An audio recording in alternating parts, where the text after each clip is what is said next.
आज आप सुने बाल हनुमान जी की व्रत कथा। अंजना माँ का पवन पुत्र हनुमान कहीं बाहर में खेल रहे थे। जब हनुमान को भूख लगा तो अपना माँ को पास आकर कहने लगे, माँ मुझे बहुत जोर के भूख लगा है, मुझे लड्डू दो, मैं लड्डू खाऊंगा।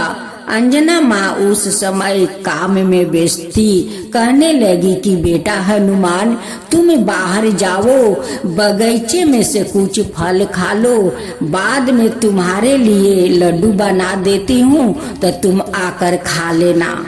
जिस समय हनुमान बाग में गए थे फल खाने, उस समय सुबह का समय था। उसी समय सूर्य भगवान लाल होकर निकल रहे थे। अब बाल हनुमान को लगा कि ये लाल कोई मीठा फल है, क्यों न जाकर उस फल को खा लेता हूँ, मेरा पेट भर जाएगा। अब तो हनुमान उड़ कर जाता है और सूर्य भगवान को निगल लेता है। अब तो सारा दुनिया में अंधकार छा गया। सभी लोग कहने लगे कि अभी तो सूर्य भगवान निकल रहे थे, अचानक इतना अंधकार क्यों हो गया। अब तो सारा दुनिया में हाहाकार मच गया। सभी लोग अंजना माँ के घर आते हैं और कहते हैं कि अंजना माँ, आपका पुत्र कहाँ है। अंजना माँ कहती है कि क्यों, मेरे हनुमान तो बाग में गए हैं फल खाने। सभी लोग कहने लगे कि अचानक इतना अंधकार क्यों छा गया। उसी समय हनुमान आते हैं और देखते हैं कि उनकी आंगन में इतना सारा लोग भरे हुए हैं। हनुमान तो सूर्य भगवान को अपने गाल का जबड़े में दबा कर रखा था।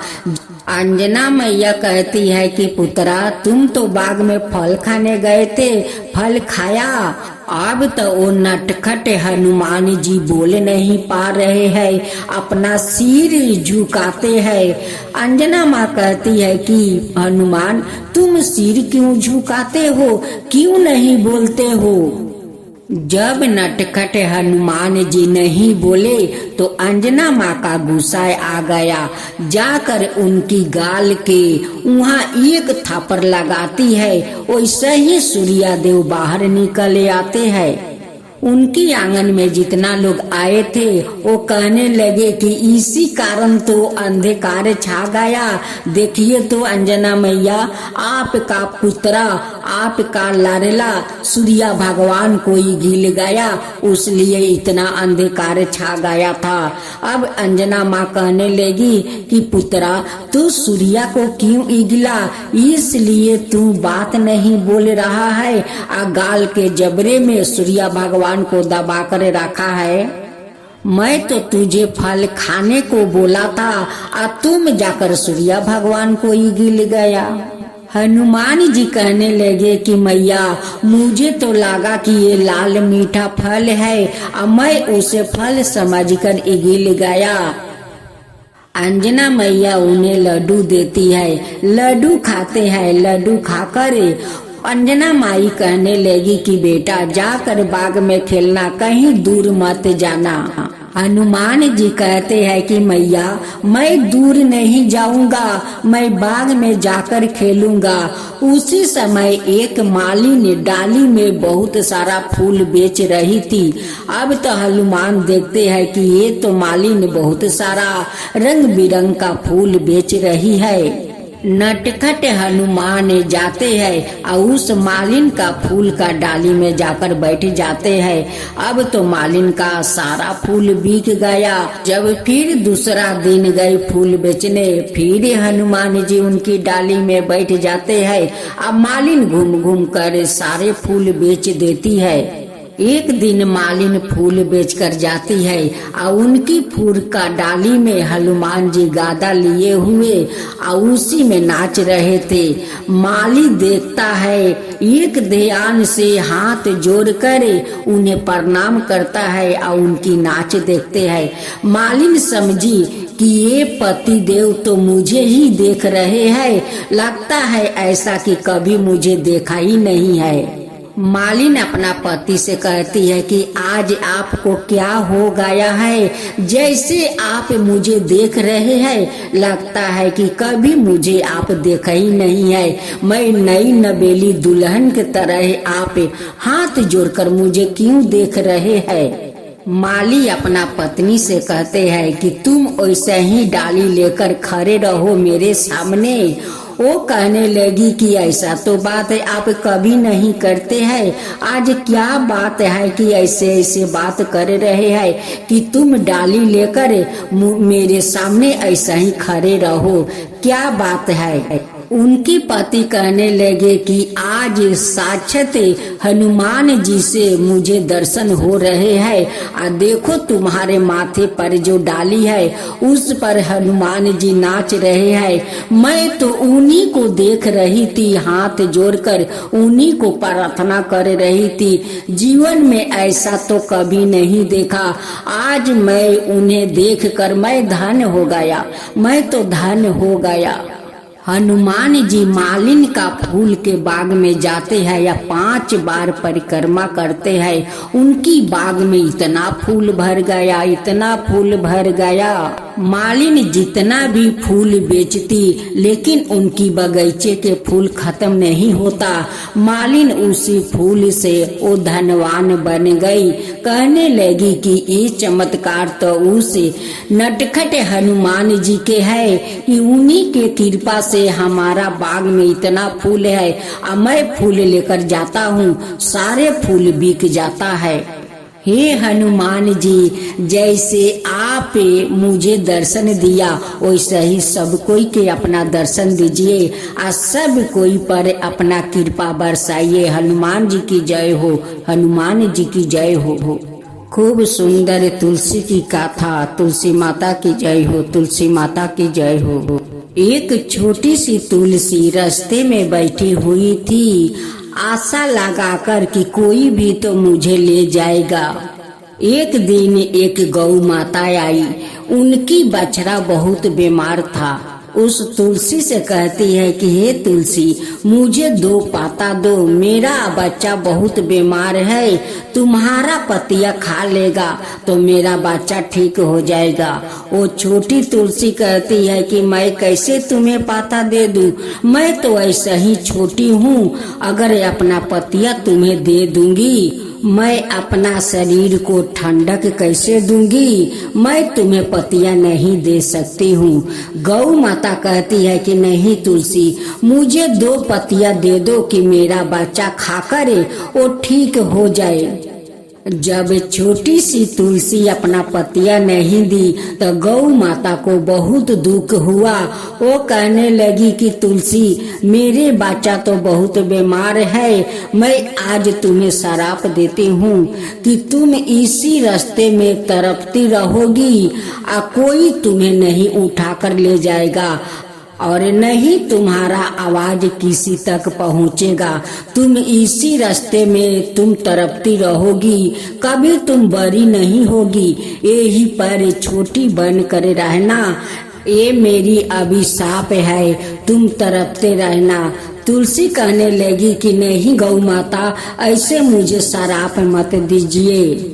गौ माता कहने लगी कि मैं तो तुम्हें शराप दे दिया, अब तो शराप मैं आपस नहीं ले सकता हूँ। तुलसी कहने लगी कि हाँ, अब तो आप शराप नहीं ले सकती है, लेकिन कोई तो उपाय बताइए कि मेरी आवाज उस तक जाए और वो मुझे ले जाए अपना घर। गौ माता कहती है कि हाँ, इसी रास्ते से कोई पशु आएगा और तुम्हारा आवाज वही पशु सुनेगा और वही पशु तुम्हें उठाकर ले जाएगा, तभी तुम किसी को घर जा सकती हो। गौ माता कहकर चली गई। एक के गांव में एक साहूकार था। उस साहूकार ने बहुत दिन से माँ तुलसी का वो पौधा खोज रही थी, लेकिन तुलसी पौधा उन्हें नहीं मिला। वो साहूकार एक कुत्ता को पोस रखा था। वो कुत्ता एक दिन उसी रास्ता से आ रहा था तो माँ तुलसी बोला रही थी कि कोई तो मुझे ले चलो, कोई तो मुझे ले चलो, इस रास्ते से कोई तो मुझे ले चलो। उस तुलसी का आवाज उस कुत्ता तक पहुंच जाता है। कुत्ता चारों दिगे खोजने लगता है कि कौन ऐसा आदमी है कि बोलता है कि मुझे ले चलो, मुझे ले चलो। कुत्ता जब कुछ और आगे बढ़ा तो उस छोटी सा तुलसी पर नजर पड़ा। वो कहने लगे कि यही तुलसी ना पुकार रही है। वो कुत्ता उस तुलसी को उठाकर अपना दांत से वो लेकर जाते हैं साहूकार का घर। जब साहूकारनी उस कुत्ता का मुंह में तुलसी का पौधा देखती है तो अपना पति को बुलाने लगती है। कहती है कि देखिए देखिए, हम लोग का कुत्ता तुलसी का पौधा ले आया है। हम लोग इतना दिन से तुलसी को खोजते हैं लेकिन तुलसी आज तक हम लोग के नहीं मिला। देखिए आज हम लोग का कुत्ता तुलसी का पौधा लाया है। साहूकारनी कहती है कि भैरो तुम ठहरो, मैं अभी आरती का थाल लेकर आती हूँ। आरती उतार कर तब तुलसी को अपना आंगन में ले जाऊंगी। साहूकारनी आरती के थाल सजाती है और लेकर आती है और भैरो से कहती है कि हे भैरो, आज से तुम भैरो बनकर रहना। आज से मैं तुम्हें भैरो कहकर पुकारूंगी। आज तुम तुलसी को हमारे आंगन में लाए हो। साहूकारनी आरती करती है। आरती करके तुलसी को ले जाकर उनकी मंदिर में बैठा देती है। साहूकारनी का कोई संतान नहीं था। साहूकारनी माँ तुलसी का श्रद्धा भक्ति से पूजा करने लगी। एक दिन साहूकारनी सुबह के समय नहा धोआकर माँ तुलसी का पूजा कर रही थी। भैरवनाथ वहीं पर बैठे हुए माँ तुलसी का प्रार्थना करते हैं कि हे तुलसी, मेरे मालकिन का कोई संतान नहीं है, आप उन्हें संतान दे दीजिए, आप उन्हें संतान दे दीजिए माँ, आप दे दीजिए।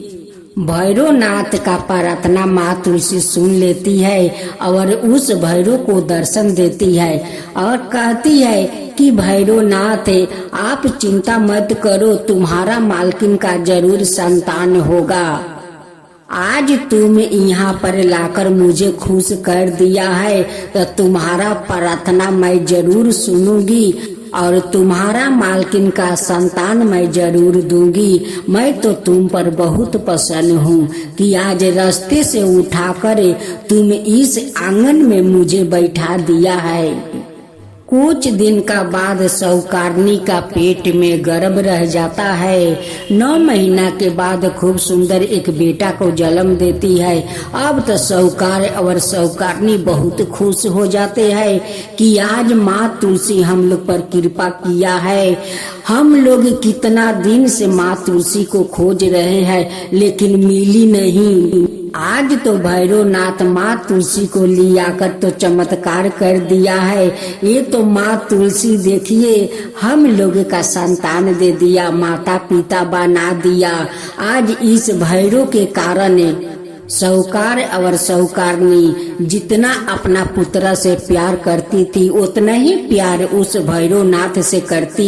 वो दोनों कहने लगे कि भैरव, तुम्हारे कारण तो आज हमारा घर में संतान हुआ है।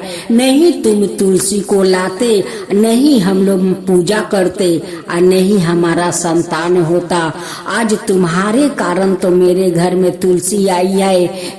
अगर तुलसी नहीं मेरे आंगन में आती तो शायद मेरा बेटा नहीं होता। आज मैं माँ और पापा नहीं बनते, आपके कारण हुआ है भैरवनाथ। अब साहूकार साहूकारनी पहला भोजन अपना भैरवनाथ के देते, तब जाकर वो दोनों भोजन करते।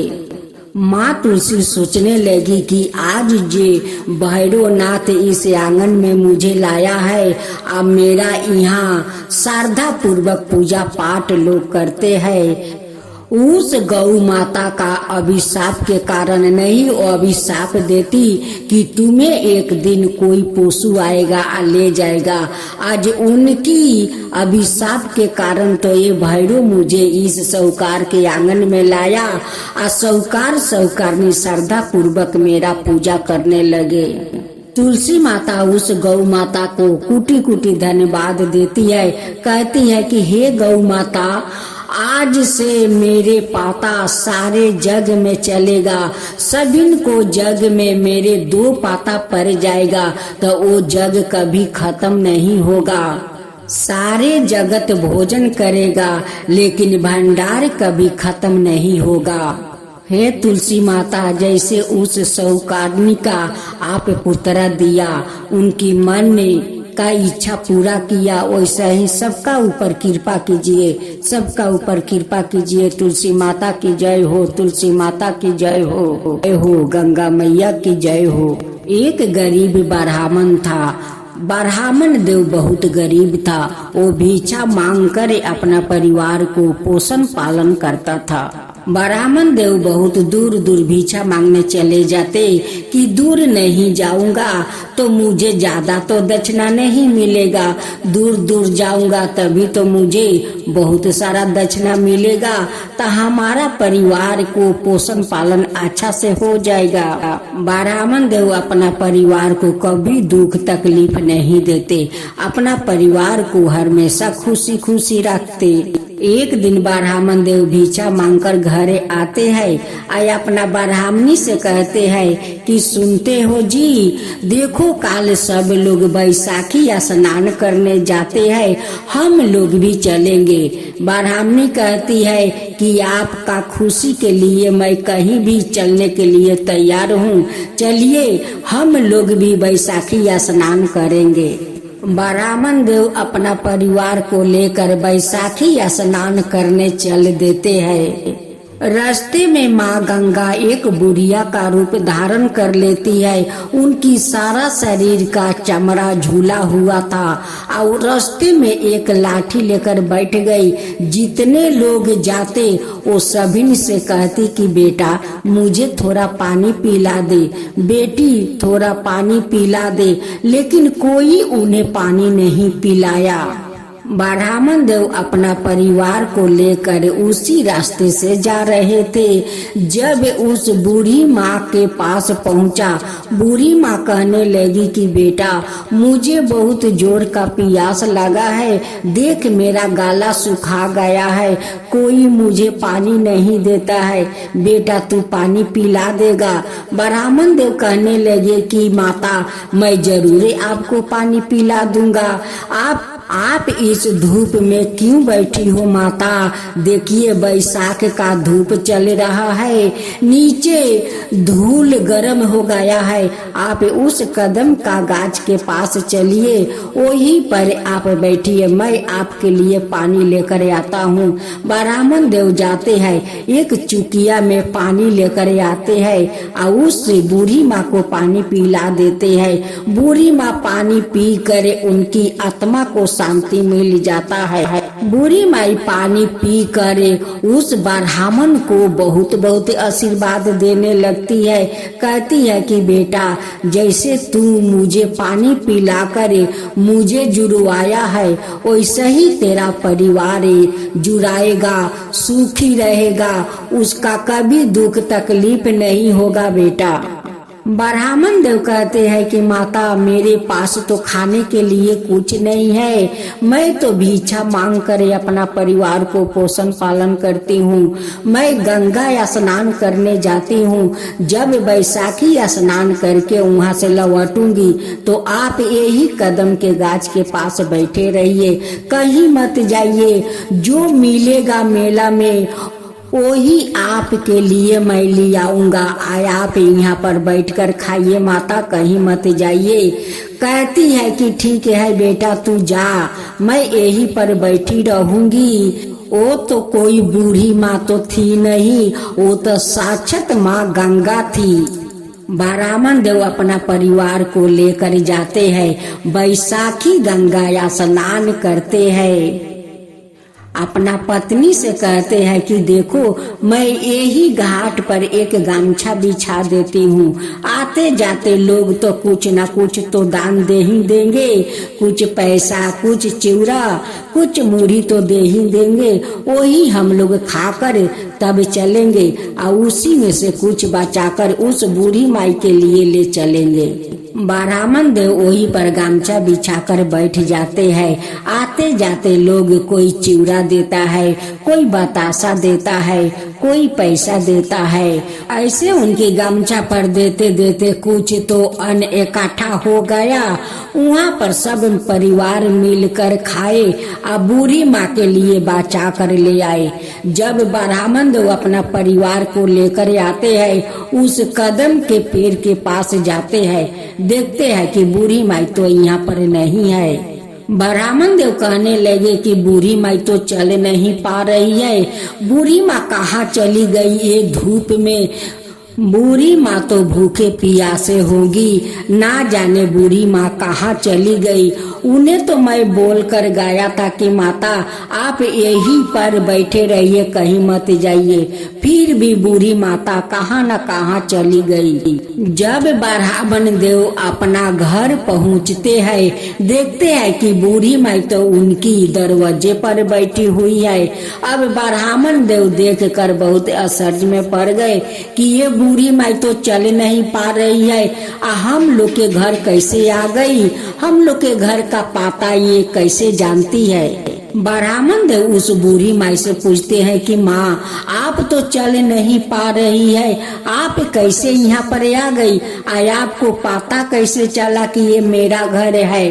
तब बेस रूपी माँ गंगा कहती है कि बेटा ये के गोरू गाड़ी वाला था, वो अपना गाड़ी पर मुझे उठा लिया और बोला कि माता जहाँ जाना है वहाँ पर बोलिए, मैं ले चलता हूँ। वो ले आया, आए ही पर मुझे उतार दिया। मुझे तो पता नहीं है बेटा कि ये तेरा घर है, बस गाड़ी वाला लाया यही पर उतार दिया, बोला कि ये ब्राह्मण का घर है। लेकिन माँ गंगा को तो सब कुछ पता है, उनकी दुख तकलीफ भी पता है, उनकी घर दुआर भी पता है। माँ से भला कुछ छुपता है? माँ तो सब देखती है, सब जानती है। ब्राह्मण देव कहने लगे कि माता आपको तो बहुत भूख लगी होगी, लीजिए चिवड़ा और बतासा खा लीजिए, और खाकर यही चौकी पर आप सो जाइए, आराम कीजिए। जब रात को ब्राह्मण परिवार सो गया तो माँ गंगा भाला कैसे सोती? वो उठ कर अपना चरण उनकी दरवाजे पर छोड़ देती है। एक मोहर भरा कलश उनकी दरवाजा पर रख कर माँ गंगा तो अंतर्ध्यान हो जाती है। जब सुबह हुआ तो ब्राह्मण ब्राह्मणी का आंख खुला, वो आकर माता को देखने लगे। देखते हैं कि चौकी पर तो माता है नहीं, यहाँ पर तो दो चरण पलुका है, मोहर भरे कलश है। अब तो ब्राह्मणी कहती है कि स्वामी वो कोई बूढ़ी माई नहीं थी, वो तो माँ गंगा थी, साक्षात माँ गंगा थी। आप जो माँ को वहाँ पर पानी पियाया था उसकी कर्ज माँ चुकाया है। घर में जो बतासा चिवड़ा खिलाए थे उनकी कर्ज माँ चुका कर चली गई। ब्राह्मणी कहती है कि स्वामी हम लोग का भाग्य कितना अच्छा है कि माँ बैसाखी गंगा हम लोग का दर्शन दिया, आपको हाथ से पानी पिया, आपका हाथ का चिवड़ा बतासा खाया। कितना हम लोग तकदीर वाले हैं कि माँ गंगा दर्शन भी दिया और आपका हाथ का भी भोजन भी किया। इतना सारा धन माँ देकर गए कि ये धन हम लोग के कभी शेष नहीं होगा। अब ब्राह्मण ब्राह्मणी बहुत अच्छा अपना महल बना लेते हैं।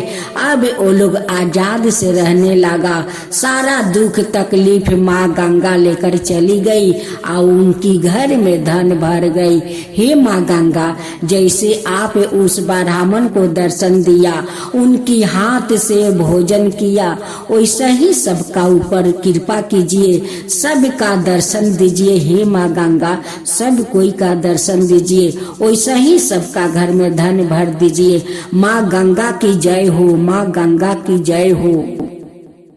आज आप सुने जगन्नाथ भगवान का खूब सुंदर कथा।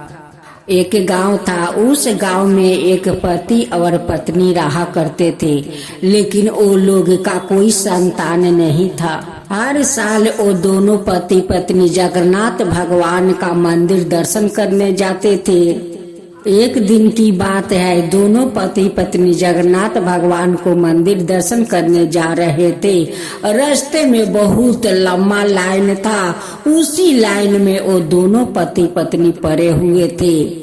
उसी भीड़ में 5 चोर था। जो चोर जा रहा था, जगन्नाथ भगवान का मंदिर में बहुत सोना दाना था, उसी को चोरी करने जा रहा था। सुबह से सारे भक्तों जाकर लाइन में खड़े थे, लेकिन भगवान को पास वो लोग नहीं पहुंच पा रहे थे। वो 5 पापी के कारण सभी लोग का कष्ट सहना पड़ा। सभी भक्त कहने लगे कि हम लोग हर साल आते हैं, जगन्नाथ भगवान को दर्शन करते हैं, 2 घंटा में हम लोग मंदिर आ जाते हैं। आज सुबह से आकर हम लोग लाइन में खड़े हैं, लेकिन भगवान का पास नहीं पहुंच पाते हैं। क्या बात है कि हम लोग आज पहुंच नहीं पा रहे हैं। हे जगन्नाथ भगवान, हम लोग से क्या ऐसा भूल हो गया है कि आपको दरवाजा तक हम लोग नहीं पहुंच पाते हैं। सभी भक्त जगन्नाथ भगवान के स्मरण करने लगे कि भगवान, आपका दर्शन के लिए मैं हर साल आता हूँ, आज आपका दर्शन नहीं हो रहा है, आपका दरवाजा तक हम लोग नहीं पहुंच पा रहे हैं।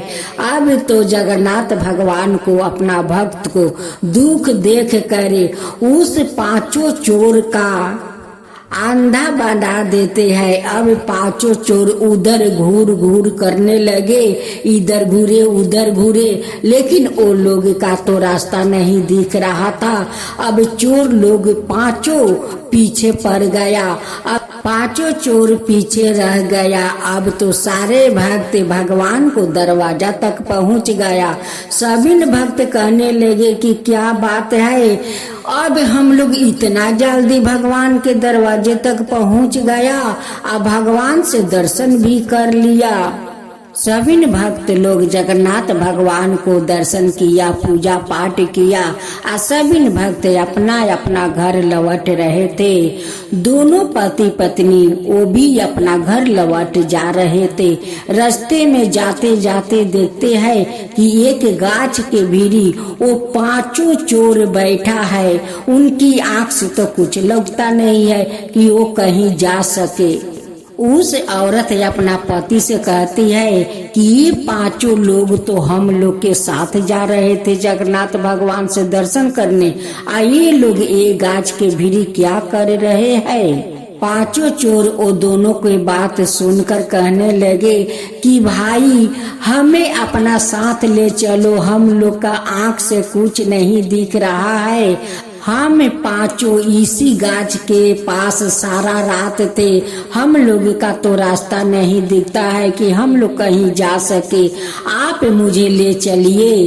अब दोनों पति पत्नी कहने लगे वो 5 चोर से कि आप लोग तो हम लोग के साथ जगन्नाथ भगवान के मंदिर जा रहे थे, यहाँ क्यों आप लोग बैठ गए और आप लोग कैसे अंधा हो गए, ये कारण क्या है। तब एक चोर कहता है कि हम लोग चोर है, हम लोग जा रहे थे जगन्नाथ भगवान का मंदिर में सोना दाना लूटने के लिए, उस लिए जगन्नाथ भगवान ने हम लोग के अंधे कर दिया है कि नहीं हम लोग के आंख रहेगा और नहीं भगवान को सोना दाना हम लोग लूटेंगे, इसलिए भगवान हम लोग के अंधे बना दिया है।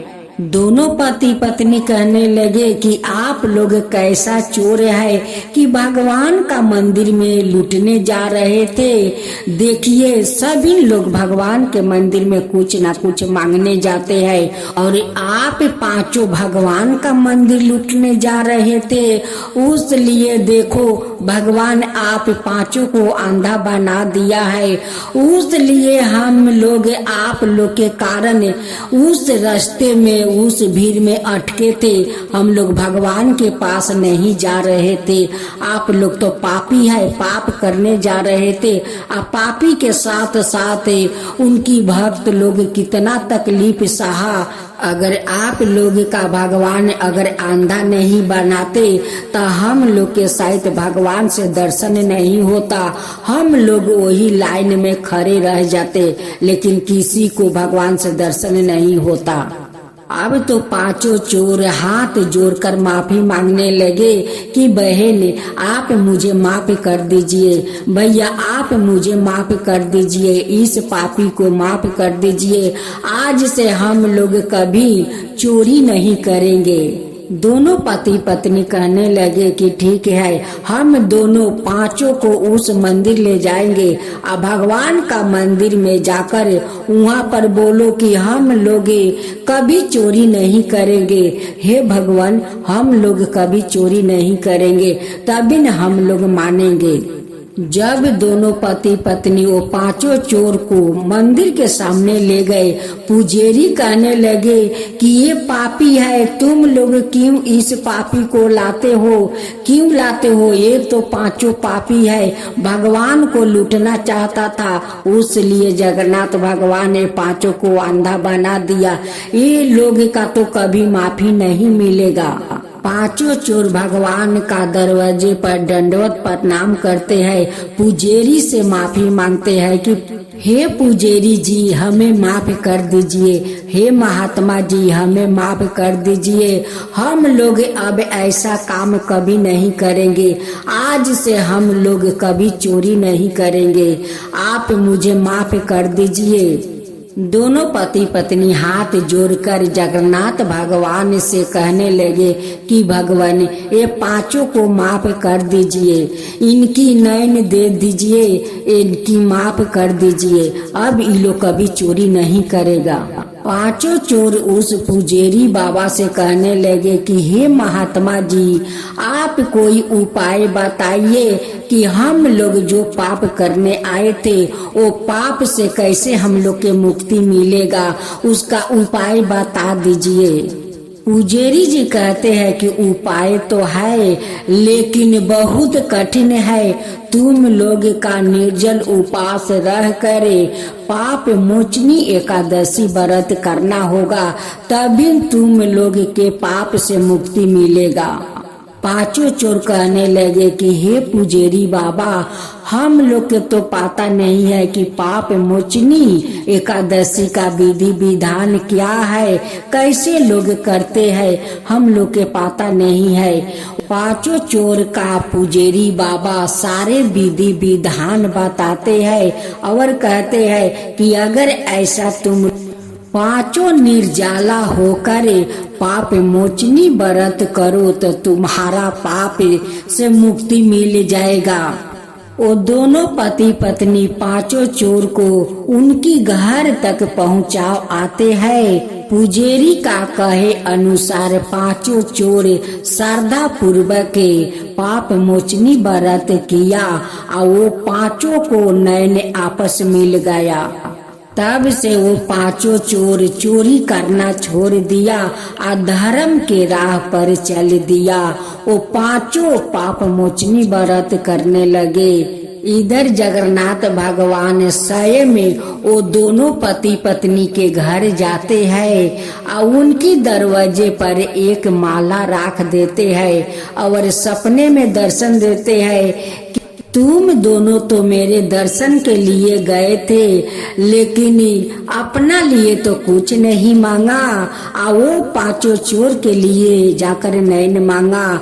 मैं बहुत प्रसन्न हूँ, तुम लोग पर बहुत प्रसन्न हूँ, तुम लोग का श्रद्धा भक्ति देखकर मैं बहुत प्रसन्न हूँ, उसलिए तुम्हारे दरवाजा पर एक माला रख दिया है। जब उनकी पत्नी के आंख खुली तो अपना पति से कहने लगी कि सुनते हो जी, जगन्नाथ भगवान ने आज सपने में दर्शन दिया है।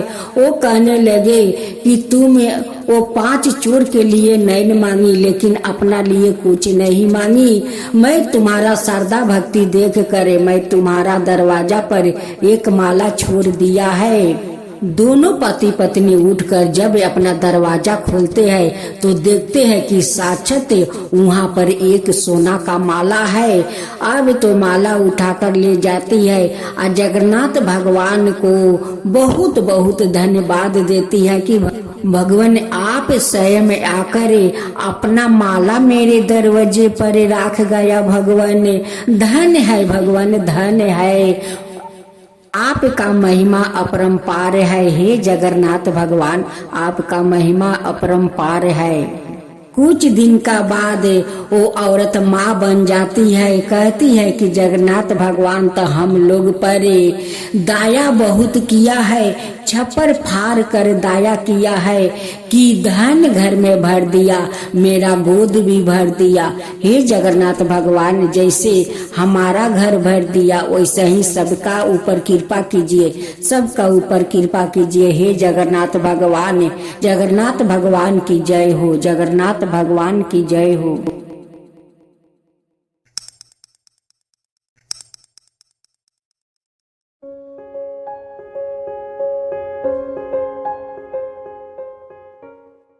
भक्तजनों तो अब आप सुने रविवार का प्रदोष व्रत कथा। रवि प्रदोष व्रत की कथा का अनुसार एक गांव में अति दिन ब्राह्मण निवास करता था। उसकी साध्वी स्त्री प्रदोष व्रत किया करती थी। उसके एक ही पुत्रा रतन था। एक समय की बात है, वो पुत्रा गंगा स्नान करने के लिए गया था। दुर्भाग्य वर्ष मार्ग में चोरों ने उसे घेर लिया और वो कहने लगे कि हम तुम्हें मार देंगे, नहीं तो तुम्हें अपने पिता को गुप्त धन के बारे में हमें बतला दो। बालक दीन भाव से कहने लगा कि बंधुओं, हम अत्यंत दुखी दिन है, हमारे पास धन कहाँ है। तब चोरों ने कहा कि तेरे इस पोटली में क्या बांधा है।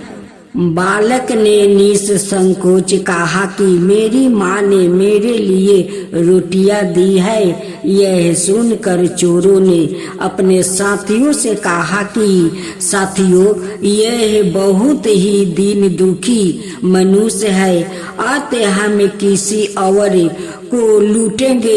इतना कहकर चोर ने उस बालक को जाने दिया।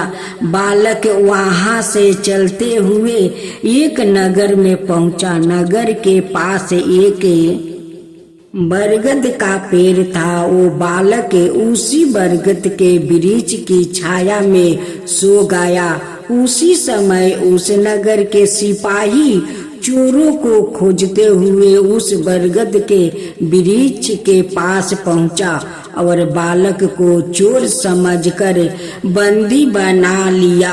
राजा के पास ले गए। राजा ने उसे कारावास में बंद करने का आदेश दे दिया। ब्राह्मणी का लड़का जब घर नहीं लौटा तब उसे अपने पुत्रा की बड़ी चिंता हुई। अगले दिन प्रदोष व्रत था। ब्राह्मणी ने प्रदोष व्रत किया और भगवान शंकर से मन ही मन अपने पुत्रा की कुशलता की प्रार्थना करने लगी। भगवान शंकर ने उसे ब्राह्मणी की प्रार्थना स्वीकार कर लिया।